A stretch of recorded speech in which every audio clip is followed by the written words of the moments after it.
Que s'est-il joué exactement derrière le rideau à Bakou? Pour en parler, nous sommes avec l'activiste tchadienne Hindou Marou Ibrahim.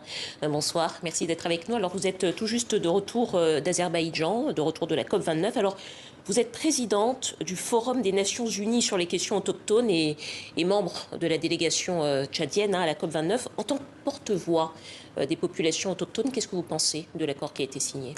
Bonsoir. Je pense que l'accord qui a été signé est très insuffisante et je suis vraiment en colère contre tous ces pays développés qui se disent qu'ils ont donné 300 milliards et qui disent qu'ils ont triplé l'argent.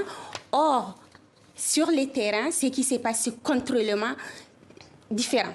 Donc au Tchad, actuellement, nous sommes en train de vivre les impacts du changement climatique. Il y a 6 mois, c'était les hausses des chaleurs qui ont tué des gens au Mali, au Burkina, au Tchad. Et actuellement, c'est les inondations qui ont fait plus de 2 millions de déplacés. On a des terres fertiles qui sont sous l'eau. On a 2 millions plus de bétail qui ont péri. Et bien sûr, après 3 mois, on va avoir encore l'insécurité alimentaire. Et là, ils se disent que c'est une COP qui a réussi et qui a donné 300 milliards. Oui, pour rappel, vous demandiez, les pays africains demandaient une somme minimale de... Minimale, c'est 1300 milliards de dollars par an. Et du coup, on a 300, ce qui est injuste et ce qui n'est pas du tout à la hauteur des besoins des pays développés. Alors, Hindou Marou, cette année, on a vu, il y a eu beaucoup de turbulences au cours de cette COP. On a vu les pays du Sud qui ont claqué la porte à un moment donné des négociations. On a le sentiment qu'il y avait plus de tensions que toutes les années précédentes. Comment est-ce que vous l'expliquez? Alors, je pense que cette tension, d'abord, elle est géopolitique.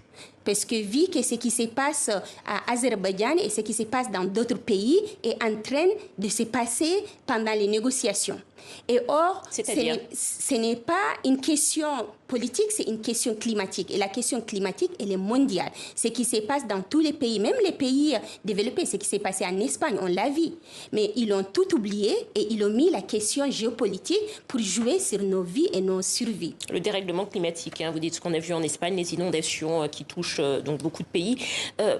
Beaucoup de personnalités politiques, avant même le début de la COP, avaient dénoncé le fait que cette conférence se tienne en Azerbaïdjan, qui est un pays pétrolier. On sait à quel point la réussite des COP dépendent du leadership de leur président. Est-ce que vous avez eu le sentiment qu'il y a eu un investissement total de l'Azerbaïdjan et du président de la COP pour cette année? Déjà, au début de la COP, la première semaine, moi, j'avais vu, par exemple, quand on avait ouvert le sommet, donc les questions climatiques étaient très minimales, mais c'était les questions géopolitiques qui étaient mises en avant. Et après, quand on était passé dans les négociations, donc il n'y avait pas un investissement de cet État pour faciliter aussi le consensus entre les pays développés et les pays en développement. Ça aussi, ça a beaucoup joué sur la réussite des négociations. Or, la société civile n'avait même pas eu le temps de marcher dans la rue, ce qu'on faisait d'habitude dans toutes les autres COP. Donc, bien sûr, ils ont participé à ce que ça ne marche pas, y compris les pays en développement. Vous avez été conseillère du président de la COP au titre de représentante de l'Afrique, de la société civile. Est-ce que vous avez senti une ouverture au dialogue? Alors, j'ai été d'abord conseillère de la COP 26 qui était en Angleterre, mais aussi la COP 28 qui s'est terminée avant de venir ici. Alors, on n'a même pas eu la chance de parler de ce qu'il se faut. Mais pour les peuples autochtones, on a pu adopter les plans de travail, mais ce n'était pas une grande chose. C'était vraiment très minimum par rapport à ce qu'on demandait sur le financement qui était le plus important. C'est la COP quand même du financement, mais qui n'a pas été une réussite pour ces financements pour nos pays à nous.